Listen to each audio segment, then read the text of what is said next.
መጥምቁ ዮሐንስ ምን አይነት ሰው ነው? መጥምቁ ዮሐንስ ምንድነው ብሎ ለሚጠይቀን ሰው እንዲህ ነው ብሎ ለመናገር በጣም ይከብዳል። ምክንያቱም መጥምቁ ዮሐንስ ነብይ ነው። ስለ ክርስቶስ መምጣት አስቀድሞ የተናገረ ነብይ ነው። ነብይ ነው ብለን ሳንጨርስ ደግሞ ሐዋርያ ነው ዮሐንስ። እንደ ሐዋርያት ደግሞ የዓለምን ኃጢአት የሚያስወግደው የእግዚአብሔር በግ እነሆ እያለ እየጠቆመ በእጁ ያስተማረ ነው። ስለዚህ ነብይ ነው ስንለው ሐዋርያ ነው። መጥምቁ ዮሐንስ የኦሪት ካህን ነው ብለን ልናስብ እንልና መልሰን ደግሞ የአዲስ ኪዳኑን ሊቀ ካህናት ክርስቶስን ሲያጠምቅ እናገኘዋለን። መጥምቀ መለኮት ቅዱስ ዮሐንስ ተብሎ እንግዲህ ለክርስቶስ ክብር ሊሆነው አይደለም፣ ግን እሱን በማጥመቅ በጣም ትልቅ ክብር ያገኘ። ጥምቀት ስትመሰረት የሁላችን እንግዲህ የተጠመቅንባት ጥምቀት የተመሰረተችው በጌታ ጥምቀት ነው። ጥምቀት ሲመሰረት አገልጋይ ሆኖ የአዲስ ኪዳን ጥምቀት አስጀማሪም ሆኖ ደግሞ አብሮ ሲያገለግል እናገኘዋለን። ሰማዕትም ነው ዮሐንስ። ምክንያቱም እንደምታውቁት በመጨረሻ ላይ በሰማዕትነት ነው ያለፈው። ባህታዊም ነው፣ በበረሃ ሲጋደል የምናገኘው ነው። ሰባኪም ነው፣ ነገስታትን ሳይፈራ የሚገስጽ ነው። ብቻ ዮሐንስን እንዲህ ነው ለማለት በጣም የሚያስቸግር በጣም ትልቅ ቅዱስ ነው በመጽሐፍ ቅዱስ።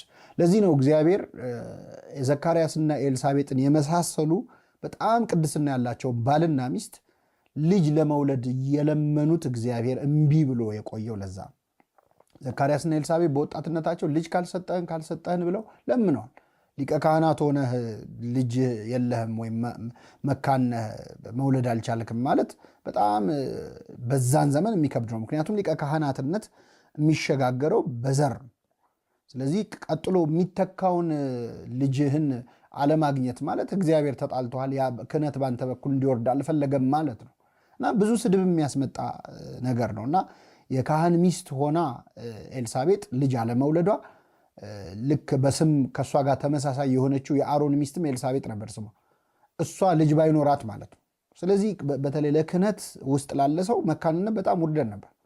እግዚአብሔር እዚህ ነገር ውስጥ ሁሉ እንዲያልፉ ለምን ፈለገ? ለምን ወዲያው ልጅ ሰጥቷቸው እንዲደሰቱ አላደረገም? እስኪያረጁ ጠብቆ ነው ሚስት ኤልሳቤጥ ዘካርያስን ሆይ ትወልድልሃለች ብሎ ገብርኤል ሊነግረው የመጣው። የዘገየው ግን ለምንድን ነው? እነዚህ ሁለት ቅዱሳን ቀድመው ልጅ ቢወልዱ ኖሮ የሚወልዱት ልጅ መጥምቁ ዮሐንስ ሊሆን አይችልም። ምክንያቱም መጥምቁ ዮሐንስ የሚወለደው ክርስቶስ ከመወለዱ ከ6 ወር በፊት ነው። ዮሐንስን የመሰለ ልጅ ለማግኘት የግድ መጠበቅ ነበረባቸው።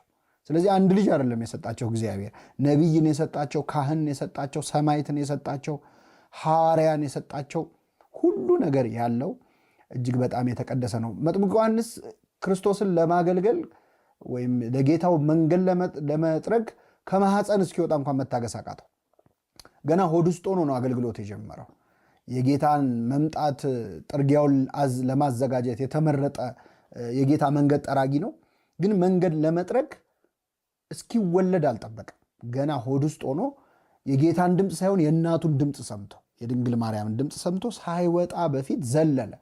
እንግዲህ ወጥቶ ቢያገለግል ቢቀበል ደስ ይለዋል። እንግዲህ እመቤታችንን ለመቀበል ዮሐንስ ሆድ ውስጥ ሆኖ ነው ገና ድምጿን የሰላምታዋን ድምፅ ሲሰማ የወጣው። ቢወጣ ይቀበላት ነበር በክብር። እናቱ እንደተደሰተች ይደሰት ነበር። ግን ገና 3 ወር ስለሚቀረው ውስጥ ሆኖ የእናቱን ሆድ በር ያንኳኳ።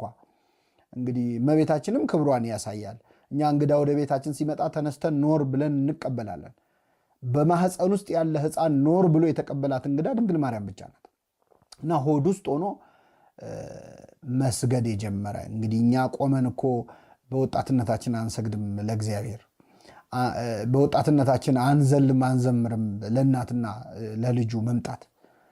ዮሐንስ ግን ገና ሆድ ውስጥ ሆኖ ስግደት የጀመረ የተጋደለ ሰው ነው። ከዛ በኋላ ወደ በረሃ ነው የወጣው። የእናቱን የድንግል ማርያምን ድምፅ ከሰማ በኋላ አስጠላው ዓለም።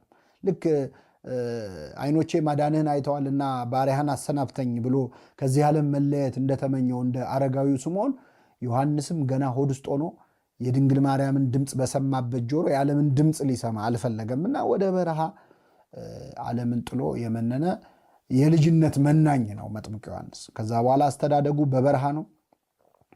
የሚለብሰው የግመል ፀጉር ነበረ። የሚበላው የበረሃ ማር ወይም አንበጣ ነበረ። እንደዚህ ያለ የተጋድሎ ህይወት ነበረው። ስለዚህ ዓለም ልታጓጓው አትችልም። የሚቀይረው ልብስ ስለሌለ የሚበላው የጣመ የላመ ነገር ስለሌለ እንደፈለገ እግዚአብሔርን ለማገልገል ምንም አላስቸገረውም። ሕይወቱ በሙሉ የቅድስና ነበረ። ሌላው መጥምቁ ዮሐንስ በጣም ትሁት ሰው ነበረ። ራሱን ዝቅ አድርጎ